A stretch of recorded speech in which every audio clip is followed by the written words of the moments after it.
हरे कृष्णा। हम सब के पुण्य उदय के कारण इस समय परम पवित्र पुरुषोत्तम मास चल रहा है। एक ऐसा मास जिसमें की गई आध्यात्मिक साधना, तपस्या, नाम जप, दान और पुण्य तथा प्रातःकालीन स्नान मनुष्य को ऐसा पुण्य फल प्रदान करते हैं जो स्वयं भगवान श्री कृष्ण प्रदान कर सकते हैं। क्योंकि भगवान श्री कृष्ण ने अपनी समस्त शक्तियाँ इस अधिक मास को दी हुई है और इसीलिए ये अधिक मास अत्यंत विशेष है। और इसीलिए इस अधिक मास के अंदर हम श्रवण कर रहे हैं इससे जुड़ी हुई, इसके महात्म्य का गान गाती हुई सुंदर पौराणिक कथाओं को। तो चलिए हमारी इसी अधिक मास कथा श्रृंखला को आगे बढ़ाते हैं और सुनते हैं आज की अधिक मास व्रत कथा। आइए आज की कथा आरंभ करते हैं।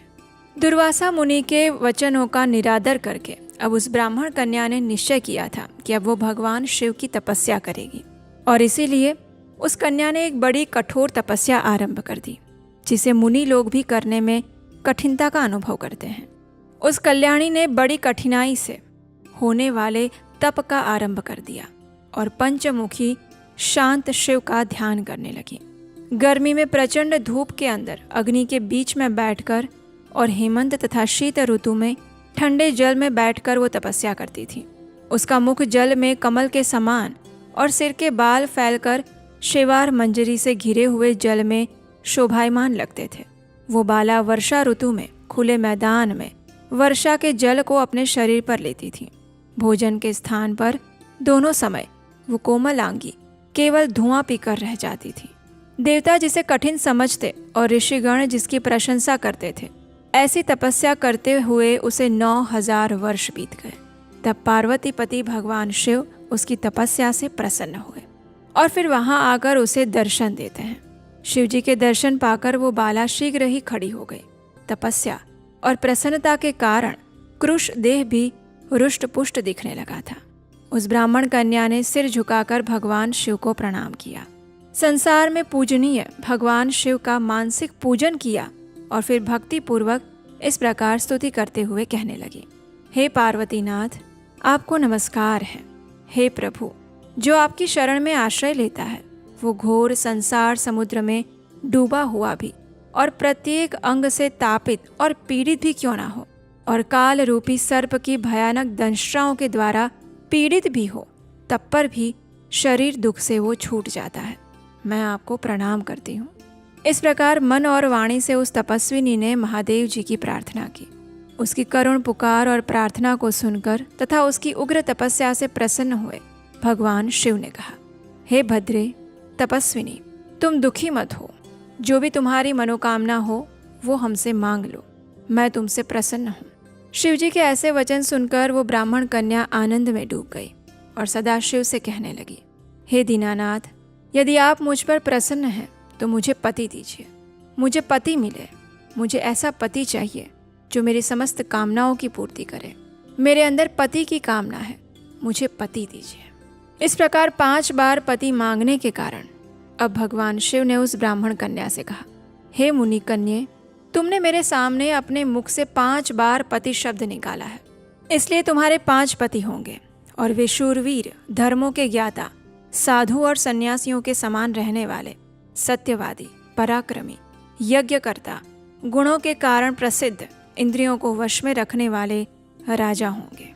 भगवान शिव का ऐसा अप्रिय वचन सुनकर वो ब्राह्मण बाला झुककर कातर स्वर में बोली, हे सदाशिव, हे गिरिजाकांत, संसार में इस प्रकार मेरा उपहास मत करवाइए, क्योंकि प्रत्येक स्त्री का एक ही पति होता है।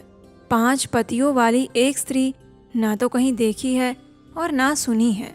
हे कृपानिधान, आपके सामने इस प्रकार कहना योग्य तो नहीं है, इसलिए मैं क्षमा चाहती हूँ। हे प्रभु, मैं आपकी शरण में हूँ, मुझे बचाइए, मेरे इस दोष को क्षमा कर दीजिए। ब्राह्मण पुत्री की बात सुनकर भगवान शंकर ने कहा, हे भीरू, तुम डरो नहीं। आगे के जन्म में तपस्या के बल से तू गर्भ द्वारा उत्पन्न नहीं होगी। उसी जन्म में तुझे ये 5 पति प्राप्त होंगे। उन पतियों के साथ अनेक सुख भोग कर तुम परम पद को प्राप्त करोगी। हे पुत्री, पुरुषोत्तम मास भगवान का प्रिय मास है। तुमने उसका नियम पूर्वक पालन नहीं किया। भगवान श्री कृष्ण ने अपना ऐश्वर्य प्रदान करके इसे अपना बनाया है। ब्रह्मा आदि देवता, नारद और मैं जिसकी आज्ञा का पालन करते हैं उनकी आज्ञा भला कौन टाल सकता है। हे मूढ़े, तूने संसार पूज्य इस मास का व्रत पालन नहीं किया, उसका अपमान किया, और इसी कारण तुम्हारे 5 पति होंगे। इस प्रकार कहते हुए भगवान शिव वहां से अंतर्ध्यान हो गए और वो ब्राह्मण बाला झुंड से बिछड़ी हुई हिरणी के समान आश्चर्यचकित होकर रह गई। और उसके बाद उस बाला का क्या हुआ वो हम जानेंगे हमारी इसी अधिक मास कथा श्रृंखला की अगली कड़ी में, कल प्रातःकाल। क्या आप जानते हैं पुरुषोत्तम मास में की गई छोटी सी भक्ति भी कई गुना फल देती है, लेकिन अगर नियम सही ना हो तो इतने दुर्लभ महीने का पूरा लाभ नहीं मिल पाता। और ये पवित्र अधिक मास अब अगले 3 साल बाद आएगा, इसलिए हम लाए हैं एक संपूर्ण अधिक मास गाइड ई बुक, जिसमें आपको मिलेगा हर नियम, हर कथा, व्रत विधि, मंत्र और कंप्लीट गाइडेंस। अभी तुरंत अपनी ई बुक प्राप्त करें, लिंक नीचे डिस्क्रिप्शन बॉक्स में मिल जाएगा। आइए अब हम सुनते हैं इसी अधिक मास में सुनी जाने वाली एक और सुंदर पौराणिक कथा। वामन देव कथा के पिछले अध्याय में हमने सुना कि बलि महाराज से परास्त होकर सभी देवता स्वर्ग लोक से पलायन कर जाते हैं और उनकी माता अदिति उनकी इस स्थिति को देखकर अत्यंत दुखी हो जाती है। अपने पुत्रों का कल्याण करने हेतु माता अदिति पयोव्रत धारण करती है और उसके फल स्वरूप स्वयं भगवान विष्णु वामन देव का स्वरूप लेकर उनके पुत्र के रूप में अवतरित होते हैं। अनेक देवी देवता उनके सम्मान में उन्हें विविध भेंट प्रदान करते हैं और फिर अपना ब्रह्म तेज बिखेरते हुए वामन देव निकल पड़ते हैं भृगु कच्छ की ओर, जहाँ बलि महाराज नर्मदा नदी के तट पर अश्वमेघ यज्ञ कर रहे थे। वहाँ उपस्थित भृगुवंशी याज्ञिक ब्राह्मणों ने जैसे ही वामन देव को देखा तो वे उनके तेज से अभिभूत हो गए और आपस में चर्चा करने लगे कि आखिर ये तेजस्वी बौना बालक कौन है। कहीं ये स्वयं सूर्य, अग्नि या फिर सनत कुमार तो नहीं है। जब वे इस प्रकार चर्चा कर रहे थे उसी समय वामन देव हाथ में दंड, छत्र और कमंडलू लेकर यज्ञ स्थली में प्रविष्ट हुए। उनके कमर पर मेखला बंधी हुई थी और बाएं कंधे से होता हुआ जनेऊ उनके वक्ष स्थल पर शोभायमान हो रहा था। उन्होंने कटी प्रदेश में मृग चर्म धारण किया था और सिर पर जटाजूट बाल थे। बलि महाराज ने वामन देव को देखा तो वे अत्यंत प्रसन्न हो गए और उनके चरण कमलों को धोकर उनकी पूजा की। उस जल को उन्होंने अपने सिर पर धारण किया और फिर वामन देव को संबोधित करते हुए बलि महाराज कहने लगे, हे ब्राह्मण देवता, आपके यहाँ आगमन से आज मेरा वंश पवित्र हो गया है। आपके छोटे छोटे चरण कमलों के स्पर्श से ये वसुंधरा भी सौभाग्यवती बन गई है। ऐसा प्रतीत हो रहा है कि आप यहाँ मुझसे कुछ मांगने आए हैं। आपके मन में जो भी अभिलाषा है निसंकोच मुझे बताइए, आपकी इच्छा को मैं अवश्य पूर्ण करूँगा। अब देखिए, बलि महाराज इतने प्रेम पूर्वक मधुर वचन कह रहे थे तो वामन देव इससे प्रसन्न कैसे नहीं होते, है ना। तो बस वामन देव ने प्रसन्नता पूर्वक उनसे कहा, हे राजन, मैं जानता हूँ कि आपके वंश में आज तक ऐसा कोई कृपण व्यक्ति नहीं हुआ जिसने ब्राह्मणों को दान देने का वचन दिया हो और उसे पूरा ना किया हो। आप सदैव ब्राह्मणों के निर्देशन और अपने पितामह प्रहलाद महाराज की छत्र छाया में रहते हैं। अपने पूर्वजों का अनुगमन करने वाले हे बलि महाराज, मुझे अपने पैरों के नाप से केवल 3 पग भूमि चाहिए। ये सुनकर बलि महाराज ने उत्तर दिया, हे ब्राह्मण पुत्र, यद्यपि तुम्हारे वचन किसी विद्वान एवं बड़े व्यक्ति जैसे हैं, परंतु तुम्हारी बुद्धि अभी भी कच्ची और शिशु के समान है। मैं तीनों लोकों का स्वामी हूँ और तुम्हें भूमंडल के 7 द्वीपों में से एक भी दे सकता हूँ। इसलिए मुझसे इतना मांग लो कि दोबारा तुम्हें किसी से मांगने की आवश्यकता ना पड़े। ये सुनकर वामन देव मुस्कुराते हुए कहने लगे, यदृच्छालाभतुष्टस्य तेजो विप्रस्य वर्धते तत्प्रशाम्यति असन्तोषात् अम्बसेवा शुशुक्षणिः तस्मात् त्रीणिपदान्येव वृणे त्वद्वरदर्शभात् एतावतैव सिद्धोऽहं वित्तं यावत् प्रयोजनम्। हे राजन, यदि किसी की इंद्रियां संतुष्ट नहीं हैं, तो वह 7 द्वीपों और तीनों लोकों की संपत्ति प्राप्त करके भी सुखी नहीं रहेगा। इसलिए हे राजन, मैं मात्र 3 पग भूमि से ही संतुष्ट हूँ। कृपया आप मुझे वही प्रदान कीजिए। वामन देव के वचनों के पीछे के मर्म को बलि महाराज नहीं समझ पाए और उन्होंने अपनी स्वीकृति देते हुए 3 पग भूमि देने के लिए जलपात्र उठाया। लेकिन आपको क्या लगता है, क्या शुक्राचार्य भी वामन देव की इच्छा के पीछे के रहस्य से अज्ञात थे? जी नहीं, शुक्राचार्य ने वामन देव को पहचान लिया था, इसलिए उन्होंने बलि महाराज को चेतावनी देते हुए कहा, अरे अरे विरोचन नंदन, तुम नहीं जानते, लेकिन ये बौने ब्राह्मण के रूप में भगवान विष्णु तुम्हारे पास आए हैं। वास्तव में देवताओं का स्वार्थ सिद्ध करने आए हैं। अब वे तुमसे 2 पग भूमि के नाम पर समस्त ब्रह्मांड और तीनों लोक छीनकर ले जाएंगे, और फिर तीसरा पग रखने के लिए तुम उन्हें कौन सा स्थान दोगे, बताओ। इसलिए इसके वचन से मोहित मत हो और मूर्ख मत बनो। मेरी बात मानो और इस ब्राह्मण को दान देने से स्पष्ट मना कर दो। इसी में तुम्हारा और असुर कुल का हित है। अब देखिए, शुक्राचार्य वैसे तो बलि महाराज के गुरु थे, लेकिन वो ऐसे ब्राह्मणों की श्रेणी में आते थे जो शिष्यों द्वारा मिलने वाली दक्षिणा पे निर्भर रहते हैं। इसलिए वे सोच रहे थे कि यदि बलि महाराज ऐश्वर्यहीन और संपत्तिहीन हो जाएंगे तो फिर उनका क्या होगा। और यही कारण था कि वे बलि महाराज को भगवान की शरण लेने की सलाह देने के बजाय अपने कर्तव्य से दूर होने की शिक्षा दे रहे थे। लेकिन बलि महाराज भगवान के भक्त थे। वे जानते थे कि उनके गुरु शुक्राचार्य उन्हें भगवान की विष्णु की शरण लेने के बजाय उनकी सेवा त्यागने की शिक्षा दे रहे हैं, और जब गुरु अपने कर्तव्य से च्युत हो जाए तो उनका त्याग करने में कोई अपराध नहीं होता। इसलिए उन्होंने सोच विचार करके अपने गुरु शुक्राचार्य से कहा, हे गुरुदेव, मैं आपके कथनों से पूरी तरह सहमत हूँ, लेकिन सिर्फ लोभ के वश में मैं एक ब्राह्मण को दिए हुए अपने वचन को कैसे तोड़ सकता हूँ। झूठ से बड़ा कोई पाप नहीं है। इसलिए धरती माता ने एक समय कहा था कि मैं अपने शरीर पर भारी से भारी बोझ ढो सकती हूँ, लेकिन एक झूठे व्यक्ति का कदापि नहीं। दधीची, शिबी और अन्य अनेक महापुरुषों ने अन्यों के कल्याण हेतु अपने शरीर की बलि देने में भी संकोच नहीं किया था। तो फिर मैं इस छोटी सी भूमि और अस्थायी ऐश्वर्य से अपनी ख्याति को नष्ट कैसे कर सकता हूँ। जब शुक्राचार्य ने बलि महाराज के इन तर्कपूर्ण वचनों को सुना तो उन्हें अत्यंत क्रोध आ गया, और उन्होंने बलि महाराज को श्राप देते हुए कहा, बलि, तू ज्ञान एवं विवेकहीन है, लेकिन फिर भी तू स्वयं को बड़ा विद्वान समझता है। तेरा इतना साहस कि तूने मेरी आज्ञा का उल्लंघन किया। जा, मैं तुम्हें श्राप देता हूँ कि तू शीघ्र ही अपने समस्त ऐश्वर्य से विहीन हो जाएगा। अब देखिए, गुरु के द्वारा इतना बड़ा श्राप मिला, लेकिन फिर भी बलि महाराज अपने दृढ़ निश्चय से विचलित नहीं हुए। नियमों का पालन करते हुए उन्होंने वामन देव को सर्वप्रथम जल अर्पण किया, और फिर अपने वचन का पालन करते हुए उन्हें 3 पग भूमि दान में दे दी। बलि महाराज की पत्नी विंध्यावली जल से भरा एक स्वर्णिम पात्र लेकर आई, और बलि महाराज ने उससे भगवान के चरण कमल धोकर चरणामृत को अपने सिर पर धारण किया। जब देवताओं ने बलि महाराज की सरलता और निष्कपट व्यवहार को देखा तो वे उनकी प्रशंसा करने लगे।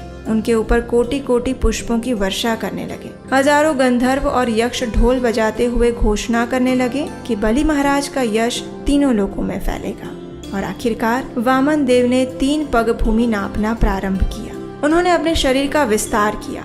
ऐसा लग रहा था मानो संपूर्ण ब्रह्मांड भगवान के शरीर में व्याप्त होने लगा हो। उनके चरण पृथ्वी लोक में थे और तलवों पर निम्न लोक। उनके घुटनों पर विविध पक्षी थे और जंघाओं पर वायु। उनकी नाभि पर आकाश था और वक्ष स्थल पर सितारे चमक रहे थे। देवगण उनकी भुजाओं पर थे और कानों पर दिशाएं स्थित थी। उनके बालों में बादल थे तो आँखों में सूर्य। उनकी भ्रुकुटियों पर यम नियम थे और जिह्वा पर वरुण देव। भगवान के शरीर के बालों में औषधियाँ थी और परछाई में मृत्यु थी। उनकी बुद्धि में ब्रह्मा जी, अन्य देवगण तथा महर्षि थे और संपूर्ण देह में समस्त चराचर प्राणी थे। इस प्रकार उन्होंने एक पैर जमीन नाप ली।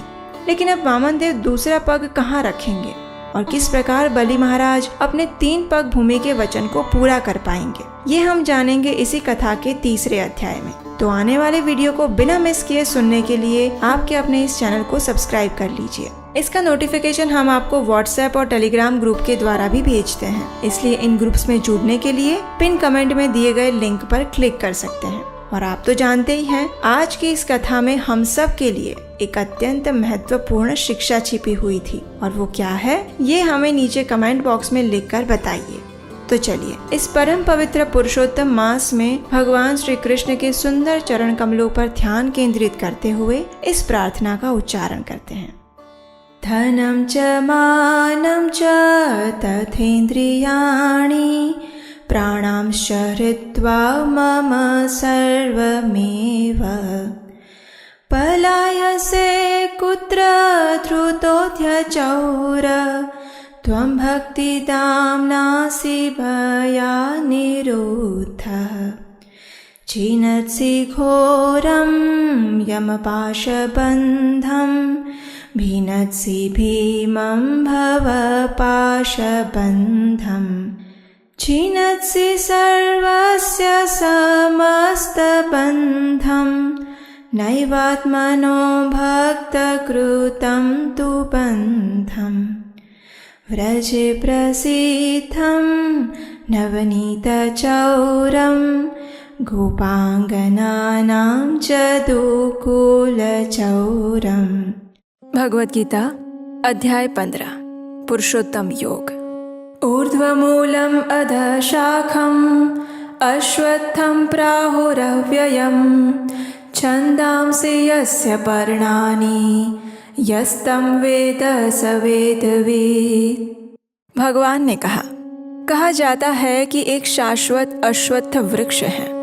उसकी जड़ें तो ऊपर की ओर है और शाखाएं नीचे की ओर, और पत्तियां वैदिक स्तोत्र हैं। जो इस वृक्ष को जान लेता है वो वेदों का ज्ञाता बन जाता है। अधश्चोर्ध्वं प्रसुतास्तस्य शाखा गुणप्रवृद्धा विषयप्रवालः अधश्च मूलान्यनुसन्ततानि कर्मानुबन्धेनि मनुष्यलोके। इस वृक्ष की शाखाएं ऊपर और नीचे फैली हुई है और प्रकृति के 3 गुणों द्वारा पोषित होती है। इसकी टहनियाँ इंद्रिय विषय हैं। इस वृक्ष की जड़ें नीचे की ओर भी जाती है, जो कि मानव समाज के सकाम कर्मों से बंधी हुई है।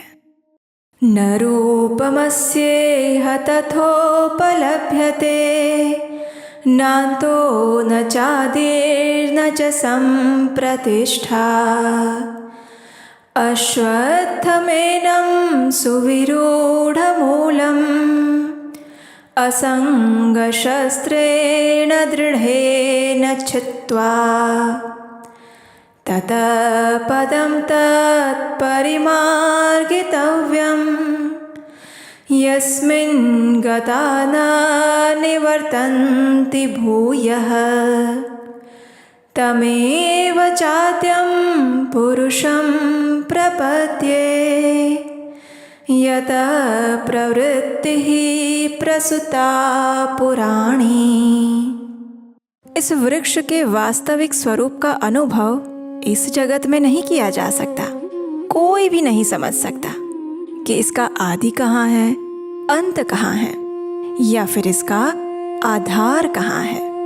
लेकिन मनुष्य को चाहिए कि इस दृढ़ मूल वाले वृक्ष को विरक्ति के शस्त्र से काट गिराए। तत्पश्चात उसे ऐसे स्थान की खोज करनी चाहिए जहाँ जाकर वापस लौटना ना पड़े और जहाँ उस भगवान की शरण ग्रहण कर ली जाए, जिससे अनादिकाल से प्रत्येक वस्तु का सूत्रपात और विस्तार होता आया है। निर्माण मोहाजित संग दोषा अध्यात्म नित्या विनिवृत्त कामः द्वन्द्वैर्विमुक्तः सुख दुःख संज्ञैर् गच्छन्ति अमूढः पदम अव्ययं तत्। जो झूठी प्रतिष्ठा, मोह और कुसंगति से मुक्त हैं, जो शाश्वत तत्व को समझते हैं, जिन्होंने भौतिक काम को नष्ट कर दिया है, जो सुख और दुख के द्वंद्व से मुक्त हो चुके हैं और जो मोह रहित होकर परम पुरुष के शरणागत होना जानते हैं, वे उस शाश्वत राज्य को प्राप्त होते हैं। न तद्भासयते सूर्यो न शशांको न पावकः यद्गत्वा न निवर्तन्ते तद्धाम परमं मम। वो मेरा परम धाम न तो सूर्य या चंद्र के द्वारा प्रकाशित होता है और न अग्नि या बिजली से। जो लोग वहाँ पहुँच जाते हैं ना, वे इस भौतिक जगत में फिर से लौट कर नहीं आते। ममैवांशो जीवलोके जीवभूतः सनातनः मनः षष्ठानि इंद्रियाणि प्रकृतिस्थानि कर्षति। इस बद्ध जगत में सारे जीव मेरे शाश्वत अंश हैं। बद्ध जीवन के कारण वे 6 इंद्रियों से घोर संघर्ष कर रहे हैं, जिनमें मन भी सम्मिलित है। शरीरम यत् अवाप्नोति यच्चापि उत्क्रामतीश्वरः गृहीत्वैतानि संयाति वायुर्गन्धानि वाशयात्। इस संसार में जीव अपनी देहात्म बुद्धि को एक शरीर से दूसरे में उसी तरह लेकर जाता है जिस प्रकार वायु सुगंध को लेकर जाता है। इस प्रकार वो एक शरीर धारण करता है और फिर उसे त्याग कर दूसरा शरीर धारण कर लेता है। श्रोत्रम चक्षुः स्पर्शनम च रसनम घ्राणमेव च अधिष्ठाय मनश्चायं विषयानुपसेवते। इस प्रकार दूसरा स्थूल शरीर धारण करके जीव विशेष प्रकार का कान, आँख, जीभ, नाक और स्पर्श इंद्रिय प्राप्त करता है, जो मन के चारों ओर संपूजित रहता है।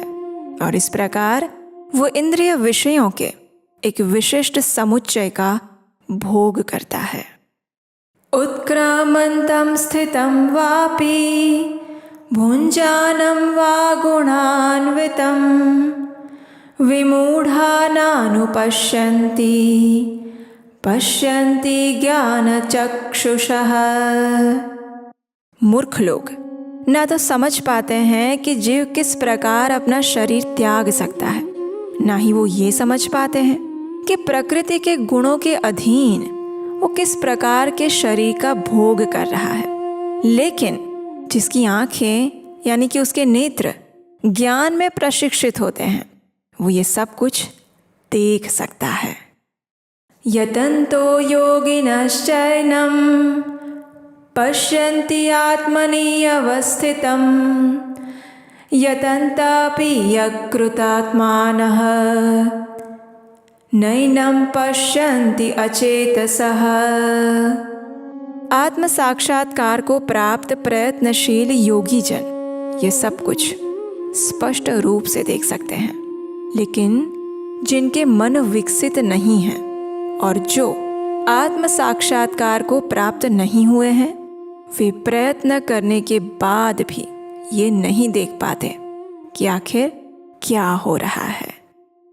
यदादित्यगतं तेजो जगद्भासयते अखिलं यच्चन्द्रमसि यच्चाग्नौ तत्तेजः विद्धि मामकम्। सूर्य का तेज जो सारे विश्व के अंधकार को दूर करता है, वो मुझसे ही तो निकलता है। चंद्रमा और अग्नि के तेज भी मुझसे उत्पन्न है। कामाविश्य च भूतानि धारयामि अहम् ओजसा पुष्णामि च औषधिः सर्वः सोमो भूत्वा रसात्मकः। मैं प्रत्येक लोक में प्रवेश करता हूँ और मेरी शक्ति से सारे लोग अपनी कक्षा में स्थित रहते हैं। मैं ही चंद्रमा बनकर समस्त वनस्पतियों को जीवन रस प्रदान करता हूँ। अहं वैश्वानरो भूत्वा प्राणिनां देहम् आश्रितः प्राणापान समायुक्तः पचामि अन्नं चतुर्विधम्।